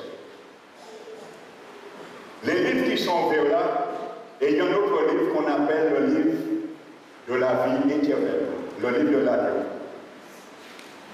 Quand quelqu'un vient au monde, il vient coupé de Dieu parce que nous tous, nous sommes morts, coupés de Dieu par le péché. Ce n'est pas la faute de Dieu. Il nous permet d'être sauvés. Donc nous avons un choix à faire. Quand tu viens au monde, il y a un livre, ces livres-là, il y a un livre qui t'appartient, qui m'appartient. Comme un registre de la mairie du ciel. Ton nom est noté, mon nom est noté. Tout ce que tu dis, en parole, en acte et en pensée, est noté. Même les choses secrètes que l'on ne voit pas, qui est dans nos cœurs, c'est inscrit. Comme un disque dur. Et c'est tout qu'il a, chaque jour. Le Seigneur m'inscrit tout ce que l'on fait durant son pèlerinage terrestre sur ce monde terrien. Il y a l'autre livre qui s'appelle le livre de la vie ou le livre de l'agneau. Quand tu nais, ton nom aussi est inscrit dans le livre de vie éternelle. Tu grandis. Tu commences à prendre conscience de la vie. Et je le souligne à partir de 8 ans, un enfant peut aller en enfer. Tu entends l'évangile, ou tu n'entends pas l'évangile, ça ne fait rien pour Dieu. Tu dois chercher à l'entendre. Parce que la Bible dit dans le texte de Thessaloniciens que Jésus viendra au milieu d'une flamme de feu pour punir ceux qui ne connaissent pas Dieu et ceux qui n'obéissent pas à son évangile. Il va punir aussi bien ceux qui ne connaissent pas Dieu et ceux qui ont connu Dieu, qui n'ont pas obéi à son évangile, les chrétiens qui ont rétrogradé. Alors, chrétien, tu n'es pas sauvé une fois pour tout. Amen. Maintenant, tu grandis. Tu entends la parole de Dieu comme aujourd'hui, comme hier, beaucoup ont entendu. Ils sont inexcusables devant Dieu. Ils ont refusé, beaucoup ont refusé. La grâce de Dieu. Dieu voulait les pardonner, ils n'ont pas dit sans pardon à Dieu. Et un jour, ces types de personnes, nous mourrons avec nos traditions, nous mourrons avec nos bonnes œuvres, avec nos mérites. Tout ce que les gens disent, moi, un prochain fait mon mal. Vous savez, quand les gens vous disent un prochain fait mon mal, il y a vous voyez un enfant qui fait mon sorcier. Vous ne pouvez pas faire mon sorcier, et vous venez vous sortir avant la maman, on l'a fait pas tout le monde. Spirituellement, tu fais de Dieu. Tu n'as pas besoin de faire mon mal ou jamais. Sauf faire mon mal en moi, c'est que on écrit en plus, il qui régit ça. Il qui écrit en plus. Alléluia. Mais la première chose qui est inscrite sur le livre de chacun de nous sommes condamnés par rapport au péché qui est dans notre ADN. C'est le premier enregistrement. Alors nous sommes déjà morts. Au niveau péché, nous faisons un bébé. Premier enregistrement, nous sommes déjà condamnables. Et nous avons besoin d'un rédempteur à la personne de Jésus. Maintenant, ces personnes entendent l'évangile, ils voient pas de main, ils tiennent des temps androgène. Alléluia. J'ai un témoignage d'une femme Bernarda. Un jour, Jésus a pris son esprit, il a dit d'aller parler à un jeune homme qui passe, elle était en louange. Elle est allée, Jésus a dit à ce jeune homme, il te reste une semaine à vivre. Je te donne une dernière chance. Cette femme, audiblement le Seigneur lui a parlé. Il a dit ça au jeune homme. Le jeune homme arrive, il dit, moi, je suis jeune, vous êtes un bande de fanatiques, vous parlez de Jésus qui ne viendra jamais, vous êtes des fous. J'ai tout mon temps de vie, je suis jeune. La femme lui a dit, Jésus t'a dit, si tu ne donnes pas ta vie, il t'avertit, la dernière chance qu'il te donne, tu mourras une semaine. Il a refusé, une semaine, il est mort dans l'ivresse. Il est mort. Des années après, Jésus a fait cette femme, Bernarda Fernandez, faire une expérience dans l'au-delà. Il est parti avec l'esprit de cette femme. Et il a dit à cette femme, je vais te faire voir quelqu'un que tu connais en enfer. Il a vu ce jeune homme. Ce jeune homme s'est mis à pleurer. Et il dit à cette femme, j'ai perdu l'opportunité qui m'avait été faite le jour où tu m'as présenté l'évangile. J'ai rigolé, je reconnais maintenant, c'est fini pour moi. Ça a déchiré le cœur de cette femme. Il a dit la regretté. Il regrettait, c'est fini pour moi. On ne joue pas. Jésus a dit aujourd'hui le jour du salut. Si tu entends sa voix, n'importe pas demain. Tu ne sais pas qu'est-ce que demain va. Tu ne peux pas. Il y a beaucoup qui sont sortis en conférence qui a frappé. Le diable, c'est l'ennemi de notre âme. Alléluia. Ne reproche jamais à demain ce que tu peux faire aujourd'hui. Tout ce que ta main va faire de bien aujourd'hui, fais-le, a dit Jésus. Amen. Donc tu reportes, malheureusement, la mort de foi, subitement, comme Pierre l'a dit, et tu meurs. Quand tu meurs, qu'est-ce qui se passe? Tout ce qui est écrit dans le livre qui est ouvert là reste pour ton jugement. Ton nom qui était inscrit à ta naissance dans le livre de vie éternelle, à ce moment, Jésus l'efface. Ton nom était inscrit, il est effacé maintenant. Et toutes tes archives est enregistrées pour la condamnation éternelle, comme après l'évidence. Maintenant, si tu acceptes le Seigneur, comme ces 6 personnes qui l'ont fait hier, et gloire à Dieu, et demeurer dans cette alliance, c'est une alliance que vous avez faite hier avec Dieu, demeurer dans l'alliance. Maintenant, tu meurs un jour. Qu'est-ce qui se passe? Pas tu meurs. Tu acceptes le Seigneur dans ta vie. Pendant mon vivant, qu'est-ce qui se passe? Comme ces gens hier, ils ont accepté le Seigneur. Au moment qu'ils ont accepté le Seigneur, à l'heure hier qu'ils ont accepté, Jésus a pris son éponge en tant que souverain sacrificateur. Il a baigné dans son sang. Et tous les pages de ce livre qui est ouvert, que l'Apocalypse nous montre, il a effacé tous les péchés. Tout ce que tu avais dit, tout ce que tu avais fait, tout ce que tu avais pensé est effacé. Le livre est blanchi comme la neige. S'il était noir comme le cramoisi, il devient blanc comme la neige. S'il était comme le poudre, il devient comme la neige. Le sang de Jésus a cette puissance. Alléluia. C'est le détergent le plus puissant. Mes traditions, chapelet, litanie, vierge, ne peuvent pas faire ça.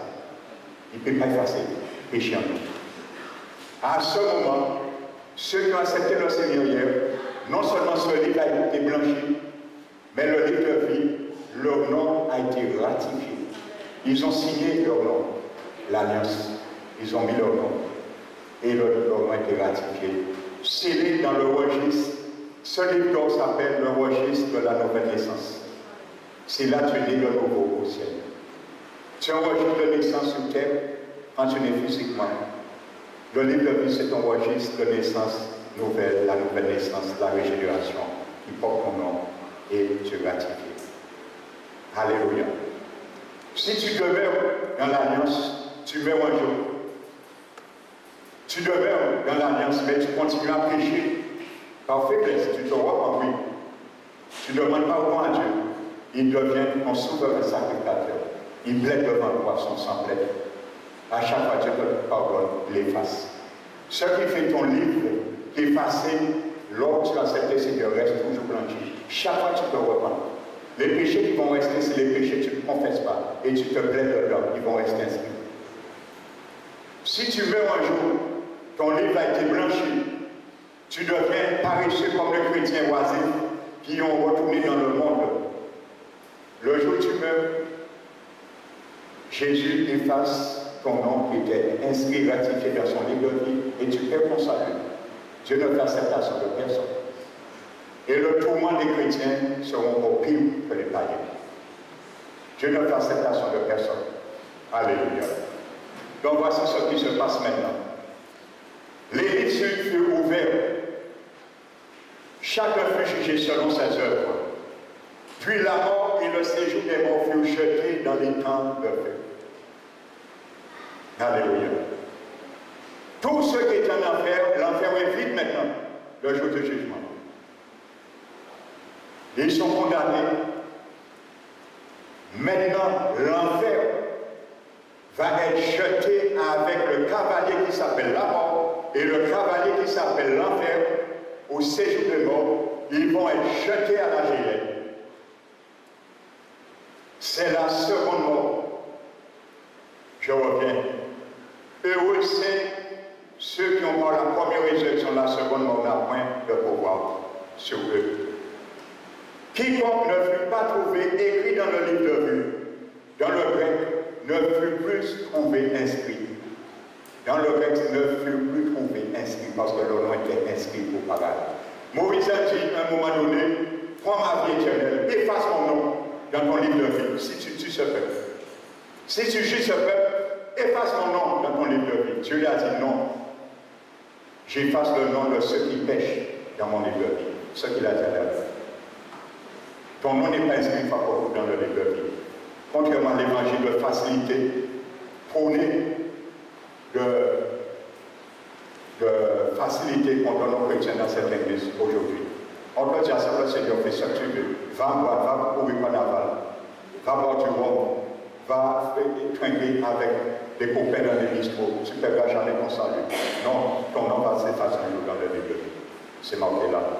Tous ceux, leur nom ne fut plus inscrit dans le livre de vie, furent effacés, furent jetés dans les temps de feu. Alléluia. Et maintenant, regardez quand Jésus dit dans Matthieu 10, 28, craignez ceux qui peuvent faire tourmenter le corps et l'âme. Jésus savait ce qu'il disait. Regardez le sort à tous ceux qui sont rejetés là, au démon, au diable lui-même. Verset 10. Le diable qui les séduisit fut jeté dans les temps de feu, et de où sont la bête et le faux prophète. Ils seront tourmentés jour et nuit au siècle et siècle. Alléluia.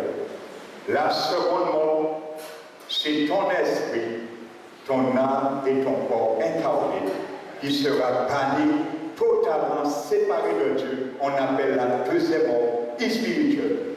Mais tu seras vivant physiquement au siècle des siècles, nuit et jour, en tout mentant. C'est moi, c'est pas moi qui le dis, c'est la Bible. Alléluia. Ça s'appelle la deuxième mort spirituelle et éternelle, parce que c'est éternellement tu seras coupé de Dieu. Alléluia. Voici ce qu'on appelle la deuxième mort. Ce n'est pas mort physique, car il est réservé physiquement de mourir une seule fois. Mais tu peux mourir spirituellement deux fois. C'est pour ça que c'est la seconde mort. Parce que toute personne, Éphésiens 2 le dit, vous étiez morts par vos offenses et vos péchés selon les traits de ce monde que vous suivez. Avant, vous étiez morts, nous tous. Alléluia. La mort spirituelle. Et c'est Jésus qui nous a rachetés. Il nous a ressuscité spirituellement notre esprit, comme Ézéchiel 37, et il nous a donné son Esprit Saint, et il nous a connectés avec Dieu, c'est la vie éternelle. Alléluia. Donc la seconde mort spirituelle, c'est celui qui est coupé de Dieu une deuxième fois. Mais cette fois, ce n'est pas son esprit, son âme et son corps. Alléluia. Et pour finir, regardez bien ce que dit la Bible. Vous savez qui est-ce qui va baptiser la géhenne?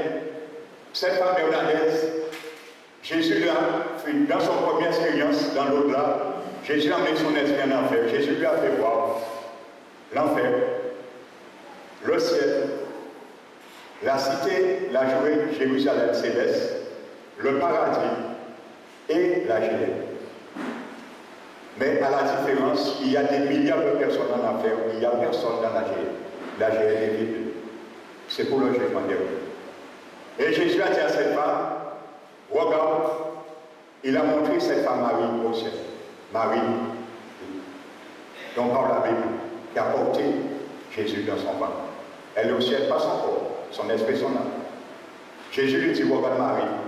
Et Jésus lui dit, va dire à ce peuple qui a les yeux froidés que Marie n'est pas la reine du ciel, c'est moi le roi du ciel.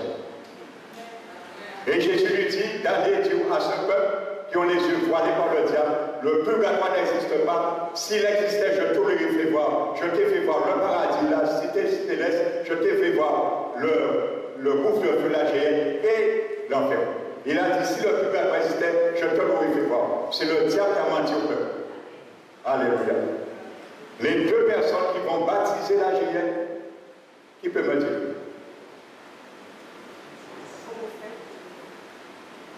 La mort chez le démon. Qui? La mort chez le démon. Non. Qui peut mentionner deux personnes, deux individus qui vont baptiser la géhenne? Et qui est-ce? Amen. La Bible parle, les deux qui vont aller dans la géhenne, c'est l'Antichrist et le faux prophète. Satan, il va les rejoindre 1000 ans après. Satan qui a rejoint 1000 ans après. Alléluia. Les deux qui vont baptiser la géhenne, la Bible dit, le faux prophète et la bête. L'Antichrist qui viendra bientôt. Alléluia. La Bible parle de lui, mais ça, c'est pas le sujet. Il monte sur un cheval blanc avec un arbre pour vaincre. Ce n'est pas le Christ, c'est l'Antichrist. Il est déguisé sur un cheval blanc un faux Christ. Parce que quand un Christ viendra, la Bible dit cet homme sortira au sein d'une coalition de 10 grands gouvernements. C'est ça qui se prépare à nos yeux. Il va émerger au milieu comme une petite corne. Alléluia. Et il va diriger le monde entier. Nous allons voir ça. Il va traiter un traité de paix de 7 années avec Israël. Nous allons voir ça bientôt dans l'actualité. Et quand fera son apparition, l'Église sera enlevée. Amen. Donc il viendra, pendant les 3 ans et demi, il viendra comme un grand pacificateur. Alléluia. Il viendra avec une branche d'olivier, comme celui qui vient faire la paix. Au début, pendant 3 ans et demi, il va recevoir le prix Nobel de la paix. Parce que c'est cet homme qui va réussir à amener la paix entre Juifs et Arabes. Je peux dire enfin, c'est vraiment le Messie attendu. C'est ça qui se fera. Mais la Bible dit quand les hommes diront paix sur tes nuits, sur tes les atteindra. Parce qu'après 3 ans et demi, on va le voir comme Apocalypse. Il sera monté sur un cheval blanc, un faux Christ, avec un arbre au vaincre. Il viendra faire la guerre aux saints. Alléluia. Donc voici, maintenant, et il y a tellement d'autres choses à dire sur ce thème-là. J'ai sauté beaucoup, mais je crois que j'ai donné l'essentiel. Et je crois que personne n'a d'excuse devant Dieu en écoutant ce thème. Alléluia. Je vous ai tout dit concernant ce qui nous attend. Nous avons un choix à faire. Le choix n'est pas la main de Dieu. Il est dans notre main. À nous accepter le salut que Jésus nous donne. À nous de le refuser. Donc si peut-être certains qui étaient là hier n'avaient pas bien saisi ce que j'avais fait comme appel, si vous voulez accepter le Seigneur aujourd'hui dans votre vie, vous êtes libre de le faire. Simplement levez votre main. Si vous voulez, alléluia, je veux aujourd'hui vous faire cette prière de repentance. S'il y a quelqu'un qui a raté le rendez-vous hier, tu veux te réparer cette brèche, tu peux lever ta main, je vais prier pour toi. Alléluia. Tant que tu as le souffle de vie n'est jamais trop tard. Amen. Donc il n'y a personne qui veut donner sa vie au Seigneur. Oui, lève-toi, mets-toi debout. Alléluia. Amen. Donc j'ai prié avec une deuxième personne. Amen. Il n'est jamais trop tard. De hier à aujourd'hui, Dieu t'a donné le souffle de vie. Tu ne sais pas toi hier, aujourd'hui, si tu mourais, ce qui s'est passé. Alléluia. Que Dieu te fasse grâce. Avance-toi. Avancez-vous pour que je puisse prier pour vous. Alléluia. Vous allez ratifier votre nom dans le livre de vie que vous venez de voir. Et votre dossier qui vous condamne au ciel va être effacé. Vous sortirez le cœur purifié, blanchi. Alléluia. Jésus va prendre sa brosse et il va brosser votre cœur avec son sang. Alléluia. Il va le nettoyer, purifier de toute impureté. Et tu seras lavé par son sang. Alléluia. Donc s'il y a quelqu'un qui hésite encore, tu peux te lever et venir avant que je commence. Alléluia. Si ton cœur est ballon entre les deux, dis à ton cœur, Jésus. Alléluia. Amen. Donc vous allez faire cette prière. Je vais demander à l'Église de se mettre debout. Vous allez faire cette prière. Répétez ces mots après moi. De tout votre cœur. Amen. Père éternel, j'élève et je bénis ton Saint-Nom. Car tu m'as conduit ici, Seigneur, et je suis conscient devant toi que si je refuse ta grâce, que je n'aurai aucune excuse devant le jour de jugement dernier. Tu m'as montré, Seigneur, la vision par ta parole, comment se présente ce jugement dernier, qui sera sans rappel et sans miséricorde. Mais aujourd'hui, ta miséricorde triomphe de ton jugement Et c'est pour cela que je m'approprie aujourd'hui de ta grâce. C'est pour cela que je crois de tout mon cœur que tu es le seul Seigneur, le seul Rédempteur qui est venu mourir pour moi, pour payer le prix que coûtait ma rédemption. Alors je me reprends aujourd'hui devant toi de tous mes péchés, de tout ce que j'ai fait, tout ce que j'ai touché, qui n'a pas été à la gloire de ton nom. Maintenant, Seigneur, je reconnais maintenant qu'il me faut un Rédempteur. Je t'accepte comme le vrai Rédempteur, le seul Sauveur et le seul Seigneur. Alors maintenant, je t'ouvre mon cœur et je te confesse dans ma bouche que tu es le seul Seigneur, et aussi je crois dans mon cœur que tu es le seul Sauveur. Je te l'accepte dans ma vie. Je te reçois, Seigneur Jésus, comme mon Sauveur et mon Seigneur. Donne-moi maintenant, Seigneur, par rapport à la purification de mon cœur, par rapport à ton sang versé. Donne-moi maintenant ton Esprit Saint, afin qu'il vive en moi et qu'il m'apprenne à obéir et à marcher selon les injonctions de ta parole. Apprends-moi à lire ta parole, apprends-moi à prier, apprends-moi, Seigneur, à être renouvelé chaque jour dans la transformation de mon intelligence par la grâce que tu me fais. Inscris, Seigneur, mon nom dans ton livre de vie et garde-moi chaque jour. À travers les situations, les épreuves, les moments difficiles, que je puisse, Seigneur, toujours avoir le moyen de me relever et de sortir, Seigneur, dans tous les pièges de l'adversaire. Je te remercie, mon Dieu. Je te glorifie. Je crois que tu m'as sauvé. Je crois, Seigneur, je reçois par la foi ton Esprit Saint maintenant. Je l'accueille, qui rentre dans mon cœur et qui s'installe dans mon esprit. Rétablis toutes choses en moi maintenant. Car tu l'as dit, c'est pour cela que tu envoies ton Esprit Saint, afin de rétablir toutes choses. Je te remercie, Père, et je te donne toute la gloire de Dieu. Au nom de Jésus-Christ. Amen. Alléluia.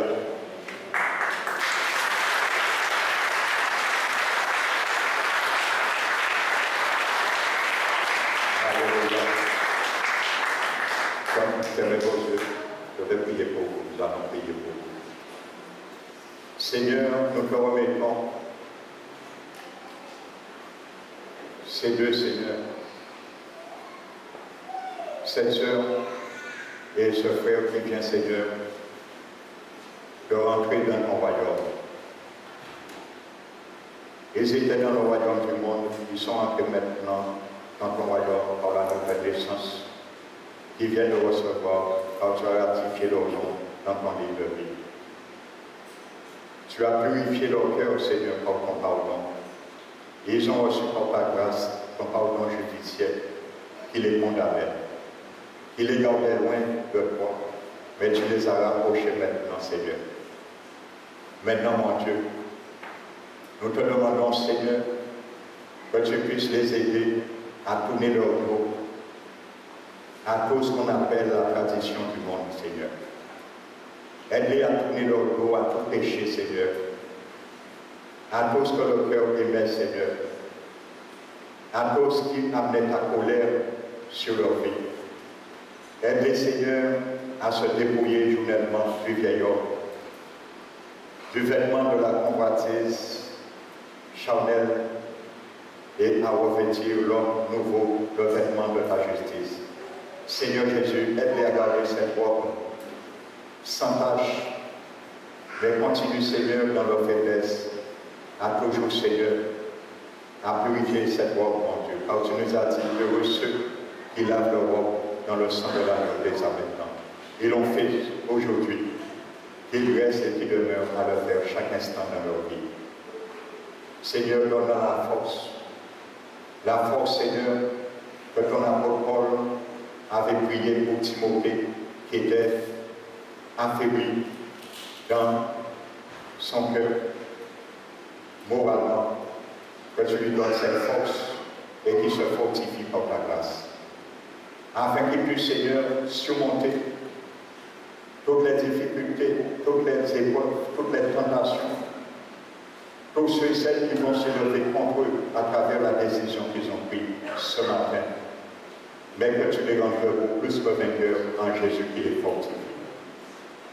Seigneur, maintenant, aide-les, Seigneur, à vraiment, Seigneur, à se connecter, Seigneur, dans ta grâce, Seigneur, à venir, Seigneur, régulièrement dans la prière communautaire à l'église, Seigneur, et dans le culte du dimanche également. Seigneur, aide-les, mon Dieu. Aide-les également à vraiment, Seigneur, à toujours pouvoir aller plus loin avec toi, de victoire avec toi, mon Dieu. Aide-les, Seigneur, maintenant à se préparer également à la deuxième étape que tu as dit dans ta parole. À ceux qui croient en toi, qui seront baptisés, seront sauvés. Conduis-les maintenant, Seigneur, prochainement, mon Dieu, au temps convenable, qu'ils puissent également s'engager à ce commandement que tu demandes à tout chrétien de passer par l'acte du baptême, par immersion, afin qu'ils oublient totalement et que tu vois par ce signe de témoignage physique qui sont vraiment résolus de te suivre et de nous retourner en arrière. Que ton nom soit élevé, glorifié. Nous brisons maintenant toute chaîne de l'adversaire sur leur vie. Et que les chaînes tombent maintenant au nom de Jésus-Christ. Que tu les libères maintenant, Seigneur. Et que tu les renvoies libres, vraiment libres en toi. Affranchis-les totalement, Seigneur. Esprit, âme et corps. Nous te remercions, bénissons, Père, au nom de notre Seigneur Jésus-Christ. Amen. Amen. Amen. Soyez bénis.